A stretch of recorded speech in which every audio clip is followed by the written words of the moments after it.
কিন্তু কঠিন পিচে ব্যাট হাতে মাত্র 14 রান করেন তিনি।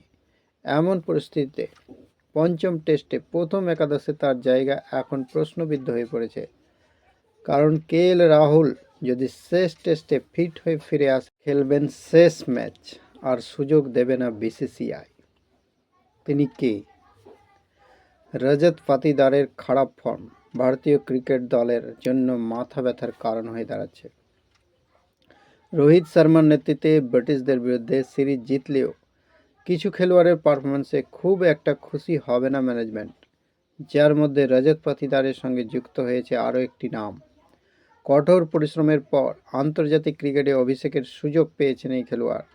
তবে আশঙ্কা করা হচ্ছে উঠতি এই ক্রিকেটারের কেরিয়ার শুরু হওয়ার আগে শেষ হয়ে যেতে পারে। যশস্বী জয়সওয়াল, শুভমান গিল এবং ধ্রুব জুরেলের সম্মিলিত দুর্দান্ত ব্যাটিং প্রচেষ্টা রাঁচি টেস্টে ভারতকে একটি স্মরণীয় জয় অর্জন করতে সহায়তা করেছে। প্রথম দুদিন পিছিয়ে ছিল ভারত, তবে চতুর্থ দিনের ম্যাচের ফলাফল আয়োজক দলের পক্ষে ছিল। চতুর্থ ইনিংসে 192 রান করে সেই ম্যাচের পাশাপাশি সিরিজও জিতে নেয় ভারত। তবে এই রান চেজ এত সহজ ছিল না। ওপেনিং জুটির শুরুটা ভালো করার পর মিডল অর্ডার সেই অর্থ দাঁড়াতে পারেনি। মাত্র 20 রানের মধ্যে 3 উইকেট হারিয়ে ফেলে টিম ইন্ডিয়া, যার মধ্যে সবচেয়ে হতাশাজনক পারফরমেন্স ছিল রজত পাতিদার ও সরফরাজ খানের। এই দুই খেলোয়াড়ের রানের খাতা খুলতে পারেননি। রজত পাতিদারের জন্য এই সিরিজ যেন কোনো ভয়ঙ্কর স্বপ্নের মধ্যে দিয়ে যাচ্ছে। 6 ইনিংসে তার ব্যাট থেকে এসেছে মাত্র 62 রান, যার মধ্যে প্রথম ইনিংসে এসেছে 32 রান। অন্যদিকে রাঁচি টেস্ট ছিল সরফরাজ খানের জন্য বড় পরীক্ষা, যেখানে তিনি খুব খারাপভাবে ব্যর্থ হন। অভিষেক টেস্টের 2 ইনিংসে 2 অর্ধশতকের পর তার কাছে আরও বেশি প্রত্যাশা ছিল টিম ম্যানেজমেন্টের।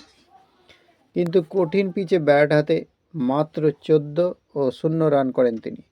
এমন পরিস্থিতিতে পঞ্চম টেস্টে প্রথম একাদশে তার জায়গা এখন প্রশ্নবিদ্ধ হয়ে পড়েছে। কারণ রাহুল যদি শেষ টেস্টে ফিট হয়ে ফিরে আসেন, তাহলে সরফরাজকে নিজের জায়গা হারাতে হতে পারে। টিম ইন্ডিয়া জায়গা করে নিতে পারে। সরফরাজ খানকে অনেকটা পথ পাড়ি দিতে হয়েছে, এটা একটা সর্বজন বিদিত। ঘরোয়া ক্রিকেটে রান করলেও টিম ইন্ডিয়ার হয়ে খেলার সুযোগ পাচ্ছিলেন না তিনি। রাহুল, বিরাট কোহলি, শ্রেয়স আইয়ার, ঈশান কিষানের মতো অভিজ্ঞ ক্রিকেটাররা এই সিরিজে অনুপস্থিত। এরপর সুযোগ পান সরফরাজ। এই পরিস্থিতিতে তিনি যদি নিজেকে পুরোপুরি প্রমাণ করতে না পারেন, তাহলে তাকে দল থেকে বের করে দিতে পারে ম্যানেজমেন্ট।